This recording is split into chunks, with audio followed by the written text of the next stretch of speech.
I remember hearing that song in a coffee shop somewhere. And despite all the production of the time, all the electronic drums and synthesizers, it struck me. I said, you know, at the core, this song is a blues shuffle. That's what it is. Dum, doo, dum, doo, dum. Well, Michael Jackson, he's from Gary, Indiana. He would have heard blues. So I said, this is a blues song. So we recorded it as a blues song. And I like doing that. I've had an FM radio hit doing a Depeche Mode song. We did a cover of Personal Jesus, and it was like just popular. And I do a version of James Brown's It's a Man's World, but rather than it being a vocal song necessarily, I turned it into a guitar song. And we have almost 2 million hits on YouTube on that song. So that's crazy. Wish I wrote it, then I can get the royalties. I'm Peter McCully. Blues singer-songwriter David Gogo has been named Guitarist of the Year twice at the Junos and 3 times Guitarist of the Year at the Maple Blues Awards. We'll chat with David Gogo and listen into some new music as well on this edition of Today in BC. Thanks for joining us on the podcast today, David. It's my pleasure. You've been rocking it since you were a teenager. Yeah, it's been a long time since I've rock and rolled. Was there music at home when you were growing up? Yeah, my dad used to play the stereo pretty loud, and there was a lot of CCR, some Hank Williams, but there was also blues in there. There was Canned Heat and Taj Mahal and B.B. King that I remember. So I always liked the records to be played loud. And my family's very musical, both on my mother's and father's side, although I didn't see a lot of my cousins that now are professional musicians. We didn't see each other a lot growing up, but we just all seemed to have it in our system. I was going to ask you, Paul Gogo and John Gogo are related? Yeah, those two are brothers and they're my cousins. So Paul's been with Trooper for decades, and then John does his own thing. Yeah, they're brothers, they're my cousins. How did you get started? I saw Elvis Presley on TV, and I said, I want to play guitar, which is funny. I didn't say I want to be a singer. I wanted to play guitar because I saw 50s Elvis. Then I just kept begging my parents for a guitar. I was physically too small to hold a guitar, so they bought me a ukulele to placate me. And then when I was big enough, I got an acoustic guitar. And then, they said, if you learn how to play a bit, then we'll get you an electric guitar. And I think I got my first acoustic probably at 6 years old, and my first electric probably about 9 or 10, I think. And what kind of music were you playing in those days?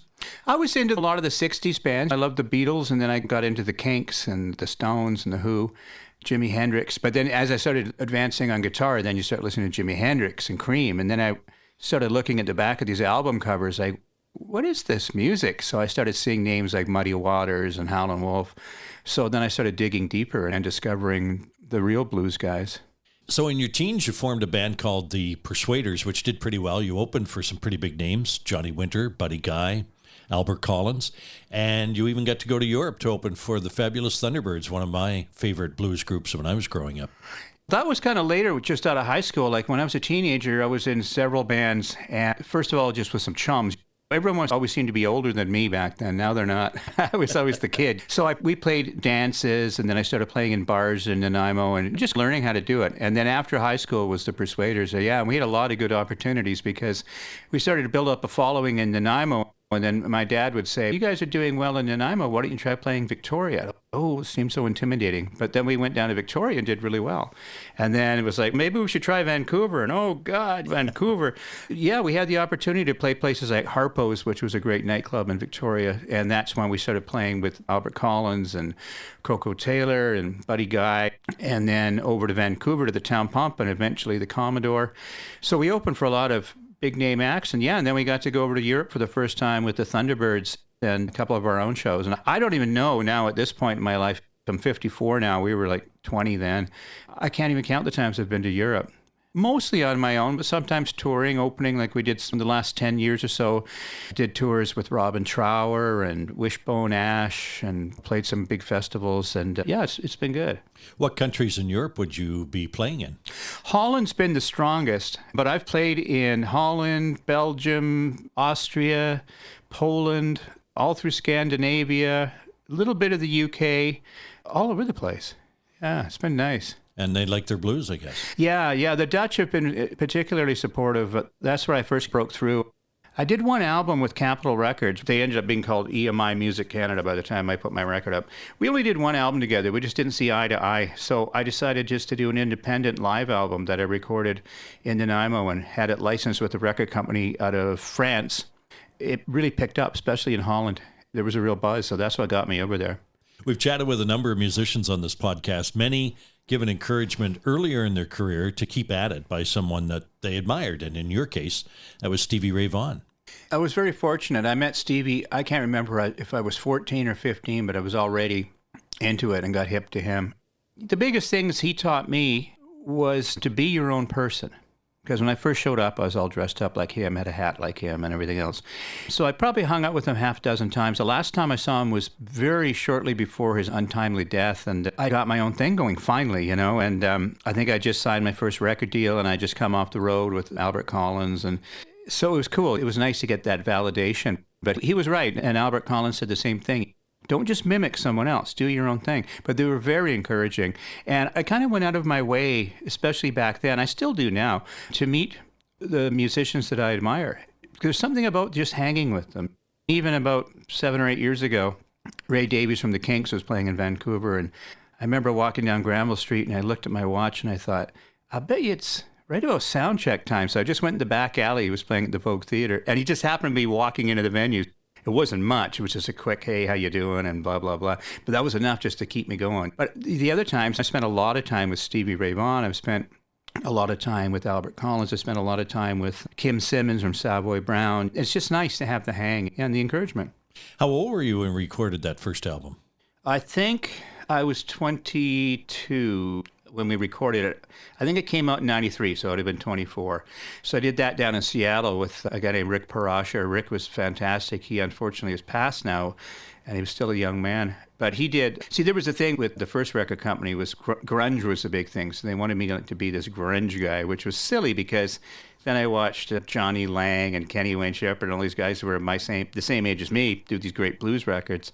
But anyways, Rick Parasha was fantastic. He produced the first Pearl Jam record and did Temple of the Dog and Blind Melon. All those guys were hanging out in the studio at the time, too.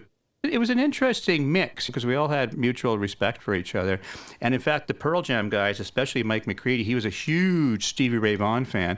So he kept pumping me for the Stevie stories because Stevie had passed at that time, which I can't believe he was only 35 years old when he passed. It just blows my mind. The amount of material that he recorded in that short amount of time and how he was regarded in the music industry. And one thing that I found out about Stevie Ray Vaughan and a number of prominent musicians was that couldn't read music.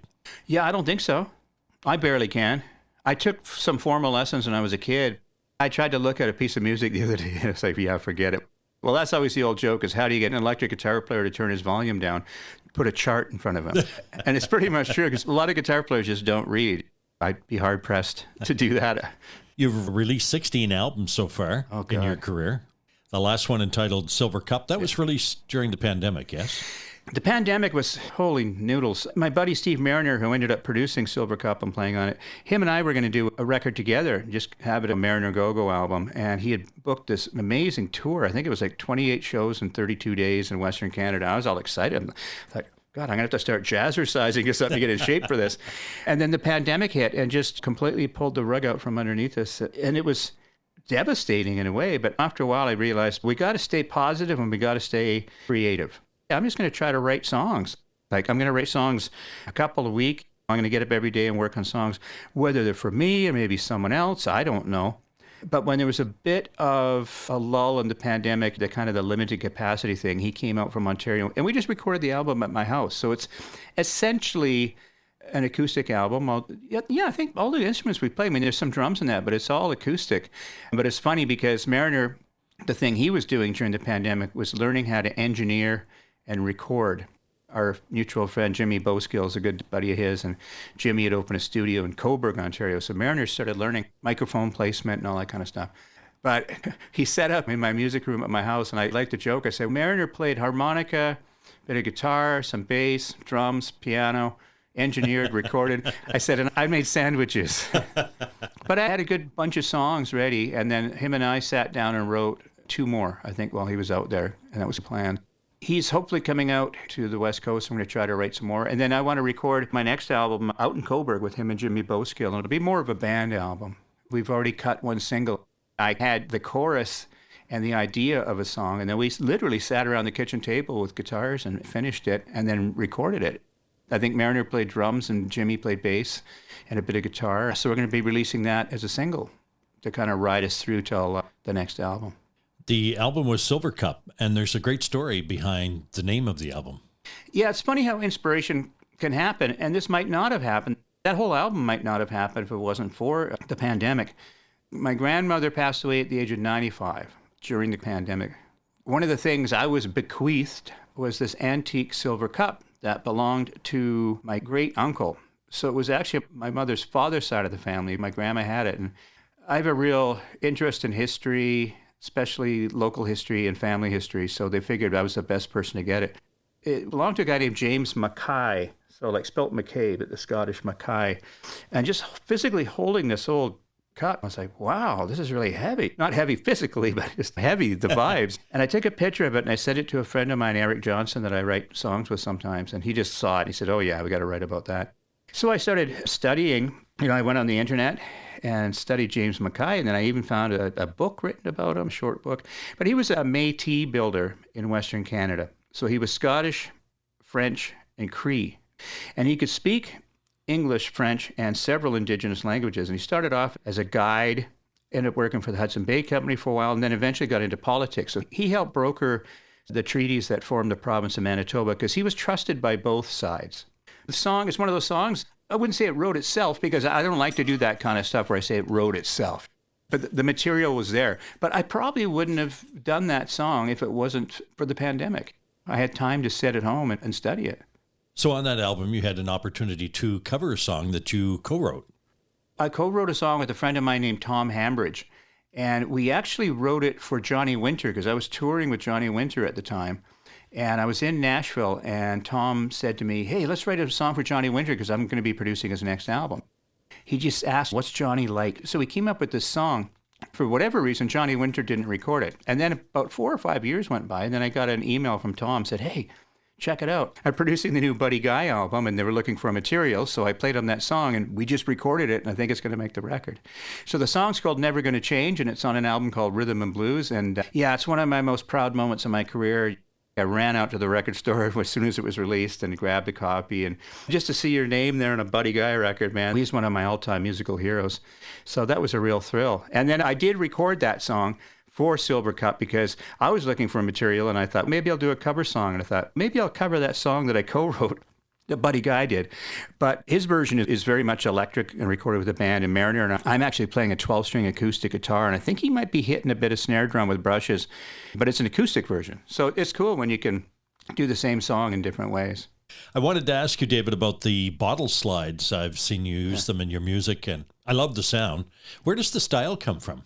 That's a Mississippi Delta thing. The guitar players down there, they quite often played in an open tuning, not just a standard tuning. And people started playing slide guitar with whatever they could. Like sometimes it was literally a bottleneck that they'd snapped off, or some even used a bone, like a piece of bone. But it's a really neat sound, and that's the real Delta blues sound. So it started off on acoustic guitars, and then when it was moved to electric, then that was a crazy sound, such a screaming sound. So people like Duane Allman and Johnny Winter and Jesse Ed Davis, they kind of innovated that. I like to play a lot of slide, but it's usually in an open tuning. So I'll have my regular guitar, and then I'll have a different guitar in open tuning with thicker strings and play that bottleneck. But some people use metal, some people use brass. I usually use glass. But I do a thing during my live show when I'm with my band where I've got a wireless unit for my guitar. So I walk through the crowd and I play slide guitar with various items. It might be a salt shaker, might be a shot glass. I've picked up canes before. I think the weirdest one was I was playing outside one time and a guy walked up and he pulled out his glass eye. Oh. And I said, wipe it off first. So he wiped it off and I played slide guitar with his glass eye. I've done pool cues and 8 balls and pool balls, but yeah, the glass eye slide was, that was bizarre. You mentioned guitars. How many guitars do you own, David? And do you have a favorite? I have many guitars. And it depends on the show. If I'm doing my acoustic show, I've got a 1930 National guitar, which is made out of brass. So if you think about the Dire Straits' Brothers in Arms album, it's similar to that. For years, I just played a Fender Stratocaster, like for decades. And my main one, I kept bugging this friend of mine to sell it to me. I think he finally sold it to me. I was about 17. He didn't want to sell it. And finally, I got it from him. And that was my main guitar, probably 25 years. And then I had an old gold top Les Paul that I bought, but it was never set up properly. And even though I have a lot of guitars, I play them all, whether it's in the studio or sitting in. And the guitars that don't get played, I don't want them. They should be played. So I had this 1972 Les Paul, and I said to a friend of mine, I think I might sell this because it needs to be played. And he goes, no, don't sell it. He goes, give it to me for a month. I know the way you like guitars set up, and I don't do any work on guitars. So I guess he yelled and screamed at it for several weeks and was adjusting the truss rod, and he replaced the frets, and he replaced the pickups, and he just did a lot of tweaking. He handed it back to me, and I just fell in love. And it's been my main guitar ever since. And it confuses some people, like people that have been following me for many years. Are like, where's your sticker guitar? Because the old Strat had all these stickers all over it. And I said, well, this is my new axe. And you can tell I love her because she used to be this beautiful bright gold, Gibson Gold Top, 72 Deluxe. And now it's got this patina on it, my booze-soaked sweat and everything else. And it's got a big gouge from me smashing on the whammy bar. It's really taken a beating. But yeah, so I switched from a Fender to a Gibson, which is a pretty radical change. I had to adjust my style a little bit. But most guys start with a Gibson and then change to a Fender because the Gibsons are much heavier. So as you become older, your back starts giving out. You want to switch to something lighter. Like the genius I am, I did the opposite. So. Is that guitar the one that has the Montreal Canadiens sticker on it? I noticed that in a video, and I had to ask if there's a story behind that. That was the one I played for 25 years, the Stratocaster, yeah. But I do have another Montreal Canadiens guitar that I had to retire. It was gifted to me. But a guy painted goalie mask, painted the Habs logo and the stripes and everything. It's been autographed by many Habs alumni, including Rocket Richard, Jean Beliveau, Yvan Conway, Boom Boom Geoffrion, Guy Lafleur, Steve Shutt. I was a Habs fan growing up, so yeah that impresses me. Yeah, I had to retire that one. I wanted to say that I always appreciate someone who dresses for the stage. I'm not one of the guys that likes the multi-million-dollar rock stars in T-shirts and ripped jeans, but you dress for the stage. You always look sharp. Thank you. Yeah, it's very important to me. I think if people are paying money to come and see you, you should put in an effort. I hate that. You show up at a gig and some guy's wearing running shoes and jeans, and come on, man. Well, a big part of your ensemble is boots and shoes. You're styling. Yeah, more people take pictures of my footwear these days than my fat, ugly head. But I've always liked that aspect of being a musician, too, is looking sharp. And that's a real blues thing, too, I think. Like the blues men, they might not have two nickels to rub together, but they're still going to look good on stage. When Today in BC continues, David Gogo talks about his own podcast, Canadian Elements in Blues Music, and we'll listen into a tune. From the latest community news to informative, entertaining reads for travelers and the cannabis curious, just visit your local Black Press Media community newspaper website to sign up today. Why spend hours searching dealerships, comparing makes and models? Find the best of BC's inventory in one place, todaysdrive.com. You'll have access to inventory across BC, where you can easily find a vehicle that fits your needs and gets you where you need to go in comfort. Get in the driver's seat. Don't miss out on the many options we have available for you. Powered by Black Press Media, todaysdrive.com connects you with exclusive new and used car deals. Today in BC is a Black Press Media podcast. I'm Peter McCully. David, your own podcast, Soul Bender, is a bit of a trip down memory lane where you're discussing some well-known names in the music industry, how you met them, stories about them. How did the podcast come about? As I'm touring around, I have a band on Vancouver Island, I have another band in Ottawa, and a band in Holland, even though I haven't been there for a few years because of the pandemic. And then I started hiring rhythm sections in the prairies and that, because touring these days is a little more difficult than it was in the old days because, you know, there's not as many venues. And back in the old days, the venues, you could play there for several nights. Now they just want to do one-nighters. So say I had some Saskatchewan, Alberta dates, I'd hire a rhythm section out there and just fly in. It just made more sense. And as I would meet these new players, I'd start telling them stories, and especially when you're playing with people younger than you, and they just go, wow, I can't believe that story. And I'm like, oh, yeah. And it's like, I'm not making it up because I've been very fortunate in my career to meet so many people and play with so many people. So several people had suggested I write a book. And I thought, yeah, maybe I should. And I think I will, because not only do I have the stories and the memories, but I have a lot of photos This is way before cell phones and that. To have photos of me with Stevie Ray Vaughan and me with B.B. King and all sorts of people, that's cool. And that's part, I think when people buy a music book, they want to see that kind of stuff. But I thought, wow, can I remember all this stuff and how do I assemble it? So we thought, let's do a podcast. My co-host, Scott James, he would interview me. So that would jog my memory. And then one story would lead to another. And I go, oh, yeah, you just remember things. We're actually just about to do our 50th episode.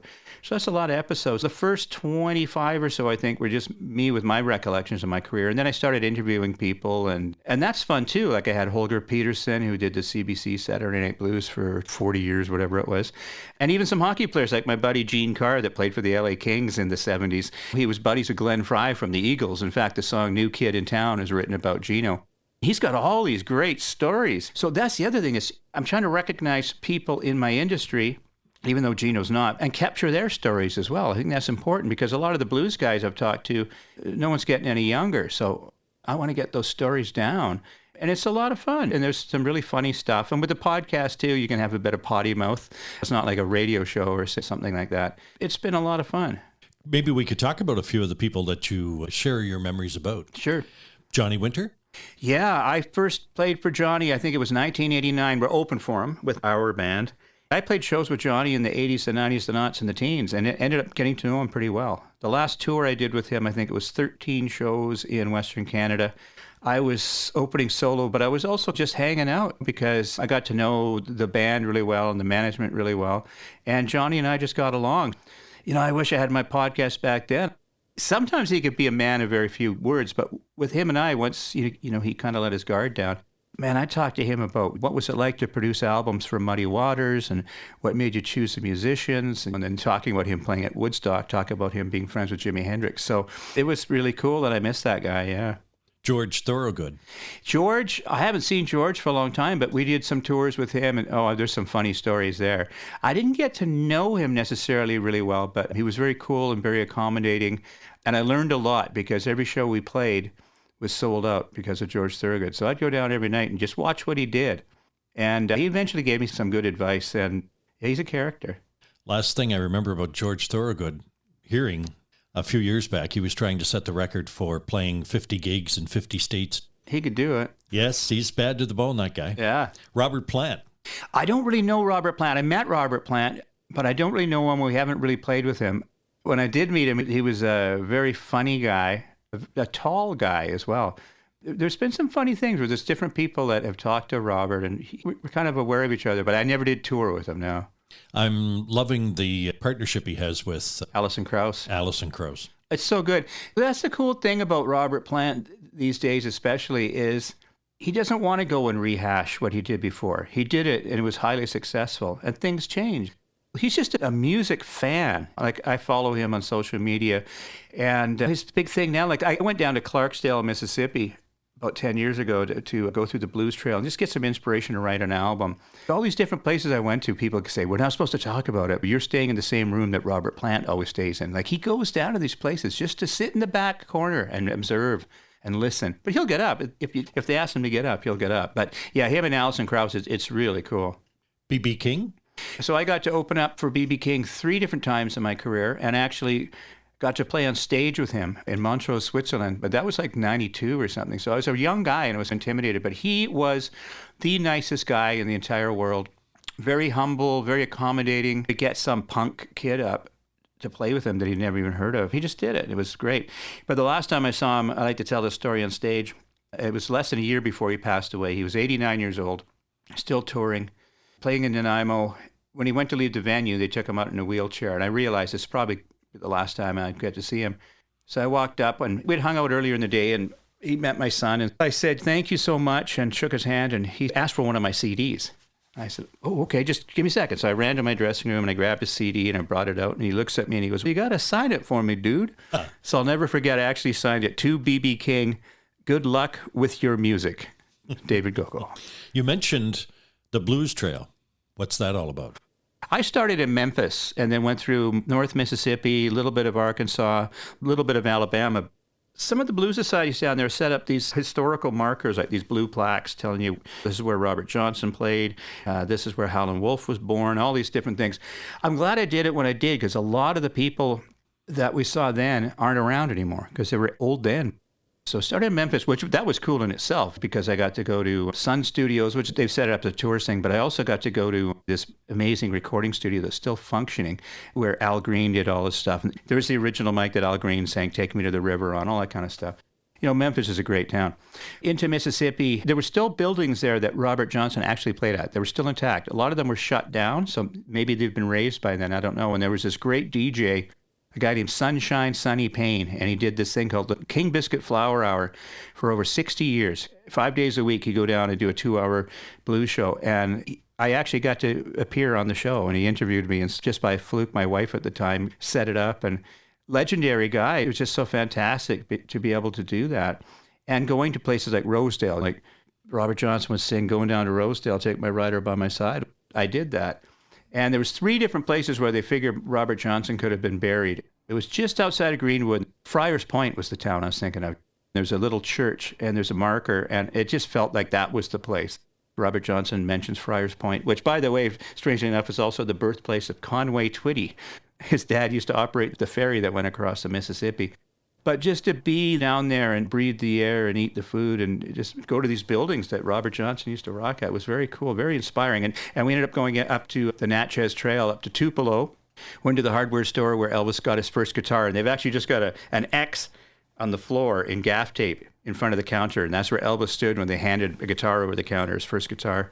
And then went down to Alabama to Muscle Shoals and checked out Fame Recording Studios, or Legendary Recording Studio, one of the last independent recording studios in the States where so much good music was made. So it was a super cool trip. But like I say, a lot has changed in the last 10 years. You were obviously deep in the blues when you were on that trip. And as a Canadian blues musician, do you think that any of your Canadian identity or personality has influenced your approach to playing the blues? Yeah, I think so, especially on my acoustic albums, the Silver Cup song, the title track. There's another, on one of my other acoustic albums, I wrote a song about my dad's side of the family, about the coal mining. One of my great-grandfathers was drowned in a coal mine just south of Nanaimo.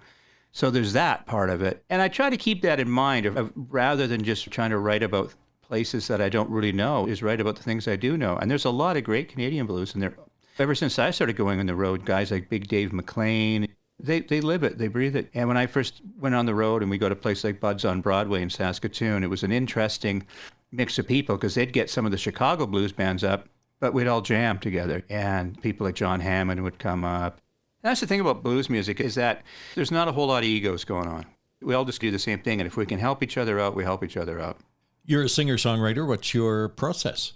I wish I knew. A lot of it is inspiration. Apparently, the songwriter Randy Newman says you got to get up every day and roll up your sleeves and get at it. 10% inspiration, 90% perspiration. I don't like to perspire too much, so I wait for the inspiration. But you can just feel it sometimes where your radar starts swinging again and you're picking up ideas. But I'm at the point in my life where I might just be one idea or one lyric, and I just try to write it down. So say I go on the road for a week or so. When I come home, then I look at all these lines I've written down or ideas, and just winnow the wheat from the chaff and go for it. And sometimes, like I say, take it to someone else. Take it to my buddy Eric or take it to Mariner. And there's so many times, especially in the last 10 years, as you get older, I mean, oh, that's a great idea. You're just falling asleep in some hotel and, oh, that'd be a great idea for a song. I'll remember in the morning. And you get up in the morning, you have no idea. Just Not a chance. No. Yeah. The other side of that is I always enjoy a musician who isn't afraid to take a well-known song, sung by a male or a female, and make it their own, change it up a little bit. I was watching a video the other night on YouTube where you had done that with a Michael Jackson song, The Way You Make Me Feel. Yeah, I remember hearing that song in a coffee shop somewhere. And despite all the production of the time, all the electronic drums and synthesizers, it struck me. I said, you know what, the core, this song is a blues shuffle. That's what it is. Dum, doo, dum, doo, dum. I thought, well, Michael Jackson, he's from Gary, Indiana. He would have heard blues. So I said, this is a blues song. So we recorded it as a blues song. And I like doing that. I had a hit, an FM radio hit, doing a Depeche Mode song. We did a cover of Personal Jesus, and it was like just popular. And I do a version of James Brown's It's a Man's World, but rather than it being a vocal song necessarily, I turned it into a guitar song. And we have almost 2 million hits on YouTube on that song. So that's crazy. Wish I wrote it, then I can get the royalties, right? And you extended it. It's quite a bit longer than the original. Yeah. Yeah, it's a real showcase when we play live. The blues genre has evolved significantly over the years. How do you see the music scene changing, and how do you approach staying true to the roots while adding your unique touch? Yeah, there's a lot of younger players. What I'm finding with the guitar players especially is they're shredding a bit. Like I watched some of these guys the other day, and I was just checking out the competition, but it's all this kind of like blah, blah, blah, solos. I guess that's fine, but to me, that's not really blues. That's just shredding. It's almost like metal or something, you know, over a blues chord change. So, I don't know. Albert Collins used to always say, take your time, son. You don't show your hand. There's nothing wrong with playing a little fast. I'm not super good at it. But sometimes it seems like every song is just, for some of these people, it's just a setup for this guitar wank. And I don't know, I'd rather have the solo fit the song rather than the song fit the solo. You've brought us some new music to the podcast. Like I mentioned, starting to write again. And it's been a while since Silver Cup. So I thought during the pandemic, we put out a single just to keep the people that follow my music, just to keep them interested. So I wrote a song called Christine. We just put it out there as a single, put it on all the digital formats. So I decided to do that again because I won't be hitting the studio for a full-length album until early 2024, and then it takes time to release everything. I had the chorus of this song and went into the studio with my buddies Steve Mariner and Jimmy Boskill and cut this song. You used to mean so much to me. And it's not written about anyone in particular, but you get to a certain point in your life, a guy like me, I've been in several relationships with some lovely ladies, and it's just the whole thing. Like sometimes I think, wow, you know, we used to text each other as soon as we woke up in the morning, and especially when you're on the road, and be a text when you go to bed. And now I don't even know where she lives, like one of those things. So I think there's a lot of people that can relate to that sentiment. Used to be the only one who could understand everything I could ever want. I held in my hand. Well, time was ours and we were never apart for long. But that was then, and now you're gone.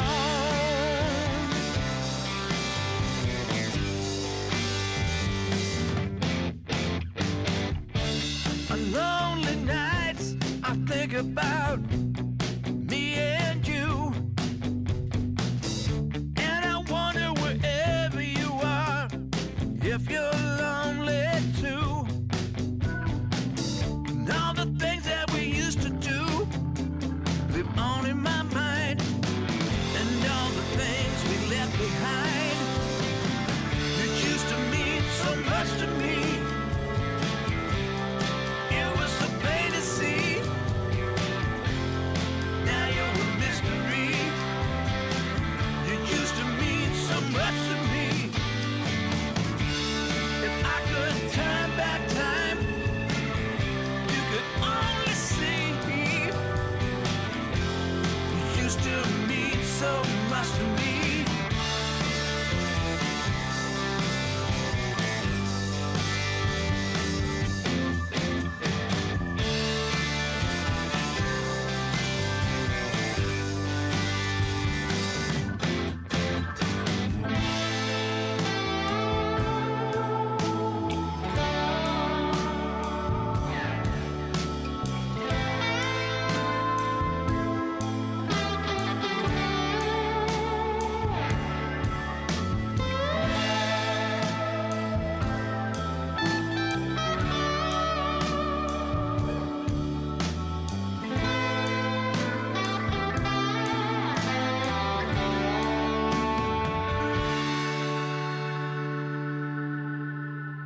It used to mean so much to me.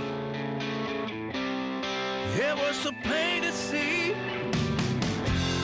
Now you're a mystery. You used to mean so much to me. If I could turn back time, if you could only see, you used to mean so much to me.